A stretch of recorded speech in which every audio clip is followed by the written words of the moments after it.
चलिए इसी के साथ आज की क्लास समाप्त करते हैं। थैंक यू सो मच मेरी जान, थैंक यू सो मच मेरी जान, थैंक यू सो मच मेरी जान। स्टोरी टाइम भैया, स्टोरी टाइम। चलो आ जाओ, आ जाओ, 5 मिनट स्टोरी सुन लो। स्टोरी टाइम आ जाता है। मतलब ये स्टोरी कुछ ऐसा नहीं है कि मैं तुम्हें कुछ मजाक वाली स्टोरी बता रहा हूँ। ये क्या है, मेरे नॉर्मल जब मैं कोटा में पढ़ा करता था तब के एक्सपीरियंसेस हैं, है ना, कुछ कुछ एक्सपीरियंसेस हैं मेरे जब मैं पढ़ा करता था। तो वो एक्सपीरियंसेस मैं तुम्हारे साथ शेयर कर रहा हूँ, जिससे जब तुम आगे बड़ी क्लासेस में जाओगे तो तुम्हें पहले से ही हर चीज पता हो, पहले से ही वो गलतियां पता हो जो मैक्सिमम बच्चे करते हैं, है ना। क्या बताया जाए फिर, क्या बताया जाए आज, क्या बताया जाए आज।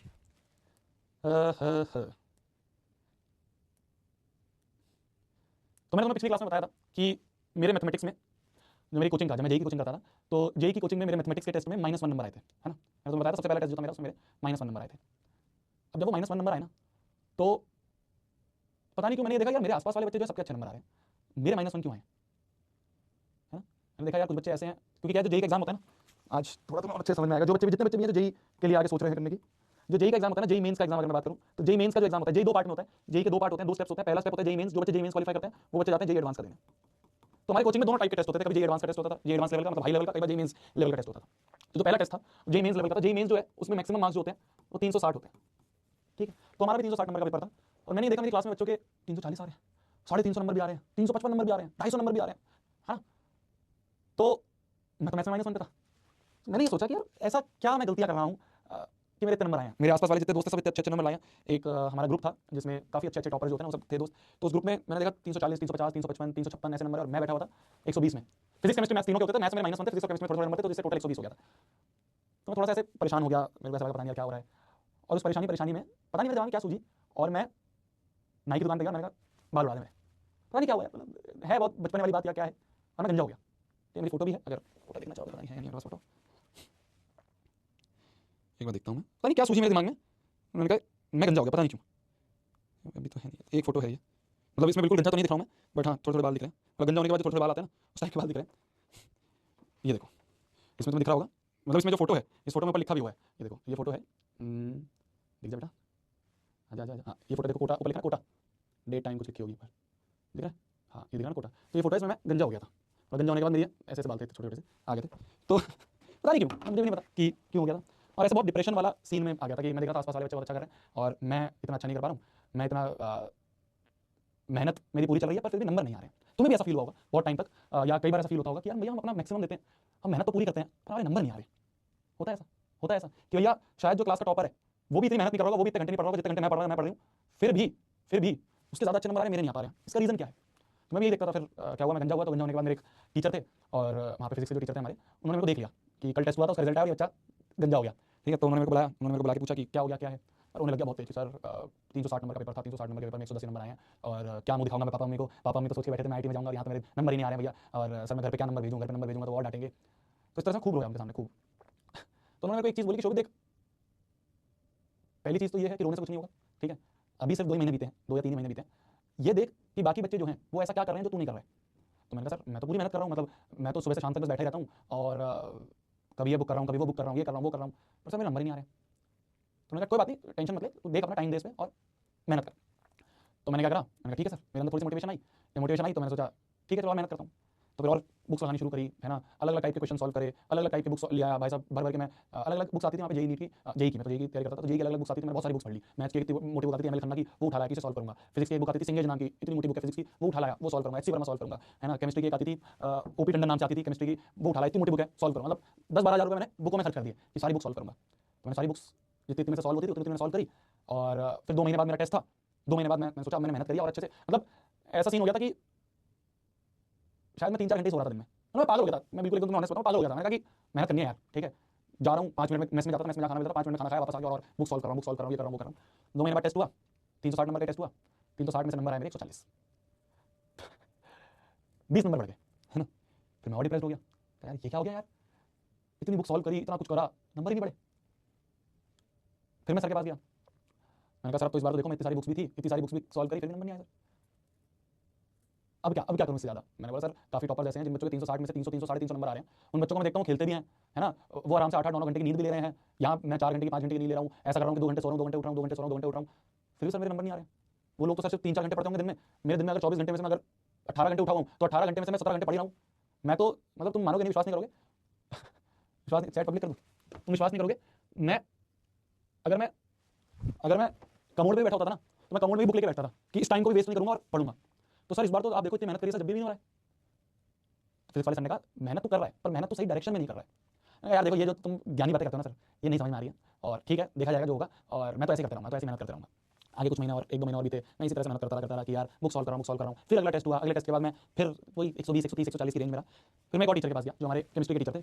उनके पास जब मैं गया तो मैंने उनके सामने भी बोला कि सर बहुत मेहनत कर रहा हूँ सर, मेहनत करने के बाद भी रिजल्ट नहीं मिल रहा है, क्या करा जाए, क्या करा जाए। तो उन्होंने मेरे को बताया सेम आंसर कि राइट डायरेक्शन में नहीं कर रहा है, गधे की तरह मजदूरी तो कर रहा है पर राइट डायरेक्शन में नहीं कर रहा है। मैंने कहा सर राइट डायरेक्शन क्या है वो बता दो आप। तो उसने कहा बुक सॉल्व करी बहुत सारी। मैंने कहा हाँ जी करिए सर। कह रहे उन बुक्स में से कौन सी ऐसी बुक है जिसका एक एक क्वेश्चन तूने फाइनल आंसर तक निकाला है। मैंने कहा मतलब, उन्होंने कहा मतलब जो भी बुक्स तू सॉल्व कर रहा है, क्या उन बुक्स को तू सीरियसली सॉल्व कर रहा है या सिर्फ इसलिए कर रहा है कि बहुत सारे नंबर ऑफ क्वेश्चन कर लेता हूं, बहुत सारे नंबर ऑफ क्वेश्चन कर लेता हूं। मैंने कहा सर, वो कह रहे बता अगर कोई क्वेश्चन में डाउट होता है तो क्या करता है तू। मैंने कहा सर अगर कोई क्वेश्चन में डाउट आता है तो मैं तो उस पर सर्कल लगाता हूं और आगे बढ़ जाता हूं। तो सर ने पूछा फिर उस सर्कल का क्या होता है। मैंने कहा सर मतलब अगर टाइम मिलता है तो मैं किसी टीचर से डिस्कस कर लेता हूं या किसी टॉपर से डिस्कस कर लेता हूं, नहीं टाइम मिलता है तो छूट जाता है। कह रहे वहीं तो दिक्कत है, वहीं तो दिक्कत है।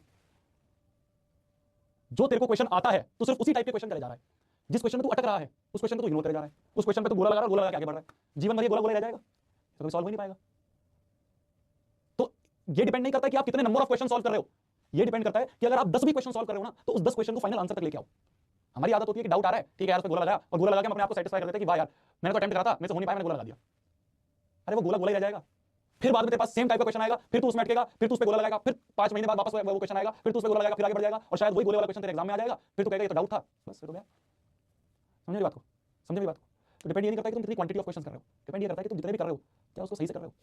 मेरे को सर ने बोला तेरे को कोचिंग वालों ने मॉड्यूल दिया, तू उस मॉड्यूल को सॉल्व करता है। मैंने कहा सर मॉड्यूल कौन सॉल्व करेगा, मैंने तो सर सिंगेज ले रखी है, मैंने तो सर ओपी टंडन ले रखी है, मैंने तो सर एमएल खन्ना ले रखी है, मैंने तो सर आर डी शर्मा ले रखी है, मैंने तो सर एचसी वर्मा ले रखी है, मैं तो वो सॉल्व करता हूँ। मॉड्यूल क्या सॉल्व करना सर मॉड्यूल। सर ने बताया तो मॉड्यूल तक तो दी हुई ना कोचिंग में, ये इन सारी बुक्स को स्टडी करने के बाद जो बेस्ट क्वेश्चंस हैं उनको एक जगह एकाग्रित करके मॉड्यूल दे रखा है। तो जो तेरे को दे रखा है, जो तेरे को सोने का कटोरा दे रखा है, तो उसको छोड़ के बाकी हर जगह पे घूम रहा है। ऐसा नहीं है कि वो सारी बुक गंदी है या वो सारी बुक्स खराब है, इन सारी बुक्स को करने का तेरे पास टाइम ही नहीं है। इनमें से जो इंपॉर्टेंट क्वेश्चन तेरे को करने हैं वो सारे इंपॉर्टेंट क्वेश्चन कोचिंग वालों ने टाइम लगा के उस मॉड्यूल में डाले हैं, तो सिर्फ उसको कर, सिर्फ उसको कर। तो मेरा दिमाग खुला, मैं तुम्हें बोलता हूं ना, मैं तुम्हें हर बार बोलता हूं क्या कि फलाना फलाना बुक्स में मत भागो।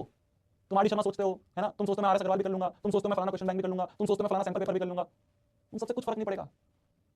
वो सारे सैंपल पेपर, वो सारे क्वेश्चन बैंक, वो सारी रेफरेंस बुक, वो सारी की सारी बुक्स जो हैं उन सबको पढ़ के, उन सबको एनालाइज करके, वो सारे प्रीवियस ईयर क्वेश्चंस उन सबको एनालाइज करके हम अपनी कंटेंट बनाते हैं, उन सबको एनालाइज करके हम डीपीपी बनाते हैं, उन सबको एनालाइज करके हम टेस्ट बनाते हैं। और हमारे अंदर बच्चों के अंदर क्या टेंडेंसी होती है कि जो मिल रहा है उसकी वैल्यू नहीं करेंगे। हाँ वो एक बुक, अरे वो सारी बुक बहुत अच्छी है, मैं मानता हूँ सारी बुक बहुत अच्छी है, पर वो सारी करने का टाइम नहीं है ना, तो कोचिंग में क्यों पैसे दे रहा है, कोचिंग में पैसे क्यों दे रहा है। अरे कंटेंट तो यूट्यूब पे फ्री अवेलेबल है, बुक्स तो बाहर भी तो खरीद सकता है। तू उस एक्सपीरियंस के पैसे दे रहा है जो वो टीचर जिसने वो मॉड्यूल बैठ के क्वेश्चन बनाया है उसके टाइम के पैसे जा रहे हैं बस। तो तू अपनी कोचिंग के मॉड्यूल छोड़ के बाकी 100 चीजों पे भाग रहा है और इसको कह रहा है इसको देखा जाएगा। अरे यही है मेन, यही है मेन। खाली इतना भी कर लेगा तो बहुत है। हमारे मास्टर एक चीज कहते थे, जो हमारी 11वीं में एक टीचर थे, वो एक चीज कहते थे कि क्लास के बाद, हमारी क्लास का टाइम होता था, हमारी क्लास दोपहर में होती थी, मतलब 1 बजे से लेकर शाम के 7 बजे तक। तो 1 बजे से 7 बजे तक हमारी क्लास में चले जाते थे, कोचिंग में चले जाते थे। बाद में हमारा दिन का टाइम बचता था, दिन में हमारे पास टाइम मिलता था करीब 5-6 घंटे मिलते थे, 5-6 घंटे हमारे स्पेयर होते थे। अगर कोई रात को लेट तक उठा हुआ है तो 3-4 घंटे और, मतलब तुम्हें मान सकते हो पढ़ाई के लिए हमें मोटे मोटे 6 से 7 घंटे मिल जाते थे। ठीक है, तो हमारे टीचर ये कहते थे नोट्स का रिवीजन, तो एक तो जो क्लास में पढ़ाया जा रहा है वो नोट्स, जैसे मैं क्लास में पढ़ाता हूं उसका रिवीजन। ठीक है, डीपीपी वहां पे भी हमें रेगुलर डीपीपी मिलती थी, वो डीपीपी का ही कॉन्सेप्ट है जो मैं तुम्हारे को डालता हूं। ठीक है, तुम ये देखोगे कि जो मैं यहाँ पे तुम्हारे को डीपीपी करवाऊंगा ना, जो मैं डीपीपी तुम्हें दूंगा आगे, अभी तो स्टार्ट हुआ है बैच, जब आगे मैं तुम्हें डीपीपी दूंगा तो उस डीपीपी में ऐसा होगा कि कुछ क्वेश्चंस होंगे जो आज की क्लास के हैं और कुछ क्वेश्चंस होंगे जो पिछले चैप्टर्स के हैं, जिससे तुम्हारा साइड बाय साइड पिछला चैप्टर भी रिवाइज होता है। मान लो अगर हम छठे चैप्टर पे हैं तो छठे चैप्टर पे जिस दिन पे मैं तुम्हें डीपीपी दूंगा ना, छठे चैप्टर के दिन पे उस डीपीपी में तुम देखोगे चैप्टर नंबर 1 2 3 4 सबके क्वेश्चंस हैं, जिससे इनडायरेक्टली हमारा 1 2 3 4 भी रिवाइज होता है। तो हमारी डीपीपी वैसे मिलती थी वहां पे भी, तो वही कॉन्सेप्ट मैंने यहाँ पे रेप्लिका उठा के तुम्हें 10th में करवा रहा हूं। तुम देखोगे अभी आगे जब डीपीपी आएगी तो हम ऐसे करेंगे। तो हमारा टीचर ये कहता था कि नोट्स का रिवीजन पहला काम, डीपीपी वाला होमवर्क और मॉड्यूल में से कुछ क्वेश्चंस देते थे, मॉड्यूल जो है मॉड्यूल का जो होमवर्क है वो। तो हमारे टीचर कहते थे कि अगर एक बच्चे को ये सब करने के बाद भी एक्स्ट्रा टाइम मिल रहा है, इतना सब करने के बाद भी एक्स्ट्रा टाइम मिल रहा है कि वो और बुक्स कर पा रहा है, तो मतलब वो ये चीजें अच्छे से नहीं कर रहा है, मतलब वो ये 3 चीजें भी अच्छे से नहीं कर रहा है, वो इसमें से मक्कारी कर रहा है, टाइम पास कर रहा है, जल्दी जल्दी खत्म करके और बुक्स पे भाग रहा है। अरे इसके अलावा तुम्हें टाइम नहीं मिलेगा और चीजों पे तुम भागो, इसी में पूरा दिन निकल जाएगा, इसी में यही इतनी एक्सपेंसिव, इतनी इंपॉर्टेंट है, इतनी ज्यादा टफ है जो डीपीपी के क्वेश्चन है या जो मॉड्यूल के क्वेश्चन है। अगर तुम एक्स्ट्रा बुक्स करने का टाइम मिल रहा है ना, मतलब तुम कुछ गलती कर रहे हो। और मैं भर के एक्स्ट्रा बुक्स कर रहा था, पूरी 11वीं ऐसे निकल गई थी, पूरी 11वीं ऐसे निकल गई थी, पूरी 11वीं में इधर भागता रहा, कभी वो बुक कर लो, ये बुक कर लो, ये बुक कर लो। एंड में जाकर तो समझ में आया यार जो कोचिंग वाले बोल रहे हैं सिर्फ उतना भी कर लोगे ना तो भी तुम अपनी क्लास के 99% बच्चों से आगे होगे, क्योंकि 99% बच्चे तो वो भी नहीं कर रहे हैं, 99% बच्चे तो और 100 चीजों पे भाग रहे हैं। अगर किसी जगह पे पैसे दिए हैं, एडमिशन लिया है, तो उसमें विश्वास रखो। समझ पा रहे हो मेरी बात को, है ना। अब आगे तुम जाओगे, तुम जेई की कोचिंग लोगे, नीट की कोचिंग लोगे, है ना, जहाँ पे भी जाओगे वो पूरी रिसर्च करके तुम उसमें एडमिशन लेना। ठीक है, पूरी रिसर्च करो अच्छे से कि भाई अपना डेमो क्लासेस वगैरह देखिए, सब देखा, और फिर जब एक जगह जहाँ पे एडमिशन ले लिया ना उस पर पूरा ट्रस्ट रखो क्योंकि तुमने अपनी पूरी रिसर्च कर ली उसको लेने से, एडमिशन लेने से पहले, और उस पर पूरा ट्रस्ट रखो। दिक्कत ये होती है हम कंपैरिजन करते हैं।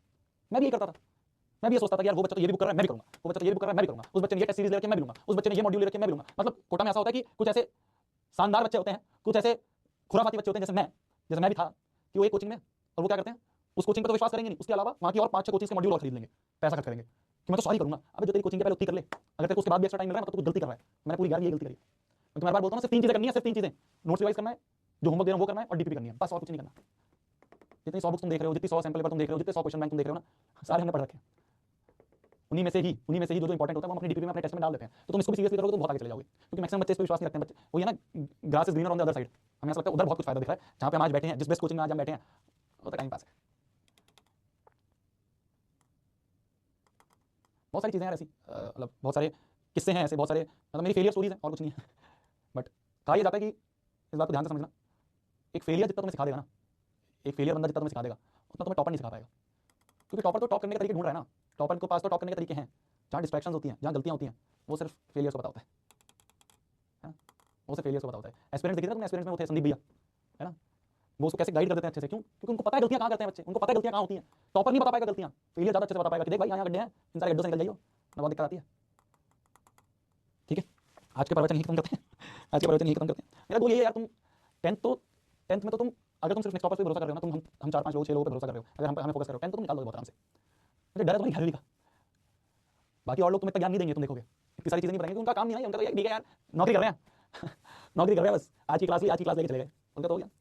ये चीज़ तो मैं बहुत बाद में शुरू करी, इससे पहले तुम बच्चों को गाइड कर रहे थे। मेन काम तो ये है। मेरे सामने मैं कह रहा हूँ, मेरे सामने अगर 100 बच्चा भी बैठा तो मेरा बोल रहा था कि उस 100 बच्चे को ये दिखे, उस 100 बच्चे का ये फायदा हो कि उसको लगे कि हाँ यार मैंने यहाँ पे अगर पैसा दिया है, एक्स अमाउंट दिया है, उसको कुछ फायदा मिला, कुछ सीखा, मैं खाली किताबी चीज़ें नहीं सीखी, लाइफ के बारे में सीखी, आगे उसके बारे में चीज़ें सीखी। आज की स्टोरी टाइम यहीं तक है ठीक है।